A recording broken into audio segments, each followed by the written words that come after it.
Some equipment has been added this year not only to make the cleanup easier, but also keep the roads safer for students. While the chairs behind me may still be empty, they will soon be filled with members of the Proclamation Gospel Choir. With an increase in numbers this year, the choir has never sounded more powerful or soulful. So how do you cure seasonal affective disorder? Dr. Bethany Mills suggests that you just get out there and get moving. Braving the cold for Access ONU, I'm Allison McGuire. One aspect of the 10-year plan is the construction of a bridge between routes 45 and 102. But it proves to be a battle between city, state, and federal governments. And those seeking help often look to the Center for Student Success to get advice and fight anxieties for future jobs. While many of us may be sad to see the beloved event go, the rooms behind me will soon be home to a winter wonderland. The festive bells are not as easy to play as they may look, but Olivet students are excited for the opportunity. From 3 o'clock in the morning to 5 o'clock in the morning, we try to get an early jump on the snow removal, especially before students come in and park in the parking lots. Well over 30 inches of snow flew last year, and the grounds crew is hard at work to make sure faculty, staff, and students make it to class safely.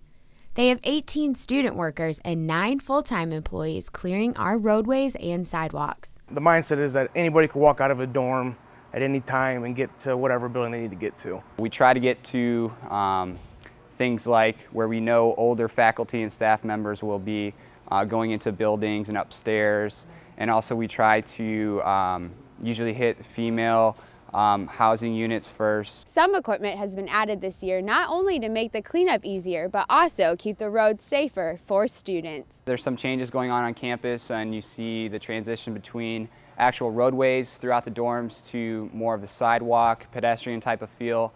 We've kind of had to change our equipment around, like we have brushes now instead of regular snow plows that you would see other places. There is a wide variety of machinery the grounds crew uses to tackle the snow problem. Our mowers that we use throughout the summer, we put a broom on the front and use them. We have 4 different plow trucks that go out, pickup trucks, and we have 2 dump trucks. The cost of snow removal can become excessive with the price of fuel, salt expenses, and wages. In fact, the physical plant department says it costs the university tens of thousands of dollars each year to remove the snow. We actually go through quite a bit of salt throughout the snow season. That's where a lot of the money goes, is actually spreading salt. But some changes to be more cost-effective and environmentally friendly are being made. Olivet hopes to create their own salt brine, which is a salt solution almost like salt water. They spray down before snow, helps it so it doesn't accumulate so quickly.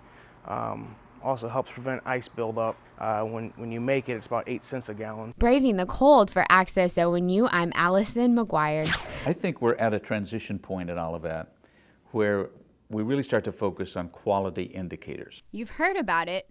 But what is Olivet's plan for the next 10 years? So I think we'll see a decade that really looks on how to improve the quality of the academic program, the quality of student life. One noticeable and obvious change is the new rec center, which is the biggest project in Olivet history. A vibrant place on campus. So at the end of the day, students, rather than hibernating in a dorm room or an apartment, say, I got to get to the rec center. The next project is to make more parking for students. In the next few months, relocating the current maintenance building, which is adjacent to the new building. We'll probably relocate that and put parking there. Dr. Bowling explains that some of the academic buildings also need a remodel. An evaluation of 2 of our academic buildings, Reed Hall of Science, Larson Fine Arts Building. With more students, Olivet hopes to build new dorms. These will be located in Weber parking lot and will look like another quad. One aspect of the 10-year plan is the construction of a bridge between routes 45 and 102. But it proves to be a battle between city, state, and federal governments. Probably the single biggest part is the money part. And one wouldn't think that an overpass would be very expensive, but to do it right and safety and to make it accessible for those with disability and all of that it's probably a $2 or $3 million project. And students anticipate the building of the bridge to help with safety. That road has had a lot of problems just with people, drivers and students not paying attention. Looking out for the future of Olivet, I'm Allison Ascher.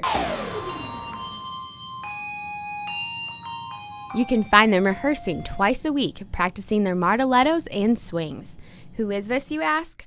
Olivet's own handbell choir. The handbell choir is just basically a group of students that really like to play handbells, and you don't have to be a music major or a minor. There are certain techniques the choir uses to produce different sounds. Usually when we ring the bell, you're going to ring it forward, come forward from your shoulder, and kind of do a little snap in your wrist. Professor Nielsen explains more advanced players use several bells, which is not only challenging but provides more octaves. What they would probably do is just, because you hold them at different intervals, one is straight up and one is to the side, and so what you can do is just put one of them down and pick another one up, and then you can alternate between having like anywhere from 4 to 6 bells. The festive bells are not as easy to play as they may look, but Olivet students are excited for the opportunity. In the choir, each student is responsible for certain notes or bells, and if they mess up, a key part of the song is missing. Bell player Glenn Hinckley explains that learning the bells was an easy adjustment. I'm already a musician of sorts. I play most of the low brass instruments in band, so the music reading was easy enough. It was just really technique. The handbell ensemble can be seen at Sounds of the Season and at chamber concerts. Ringing in the season for Access ONU, I'm Allison McGuire. It may be cold outside, but the bats inside are getting heated up. The Lady Tigers softball team look to remain hot in the Chicagoland Collegiate Athletic Conference. We've seen and investigated changes around campus as Olivet is going green. Of the many clubs and organizations on campus, Olivet's ROTC program is set apart from all the rest. In our next story, reporter Jessica Ruddle gives us a glimpse of what the commitment of an ROTC member entails. It takes a lot of hands to pull off a project such as Olivet Centennial Chapel. In fact, professionals from across the globe were recruited to construct what serves as the focal point of the platform. We see them in jeeps, golf carts, and oftentimes placing tickets on illegally parked vehicles around campus. Matt Groves took an in-depth look at Olivet's public safety. Sometimes, the temptation of missing out on a class or two can seem harmless, but the price for that skip could be more than you and your parents are willing to pay. As we continue to welcome our freshmen, the upperclassmen have a few tips for you. If you don't make healthy choices and manage your meals correctly, you could end up packing on what's known as the freshman 15. Here are some tips to stay looking good and feeling fine. The popular Olivet Hangout is closed, and now its patrons will have to get their coffee fix from another place. Next up, fashion or philanthropy. Are Tom's shoes a popular fad or a practical way to help others? You don't have a car. None of your friends at Olivet are from your hometown. How are you going to get home for the holidays? Are you involved in the economic status of the campus, the state, or the country? As Laura Fleschner tells us, one Olivet professor is making it easier to understand economic situations. Of all the students on campus, there's one group that loves to be in the spotlight. In our next story, Jessica Ruddle takes us behind the scenes with ONU's theater students.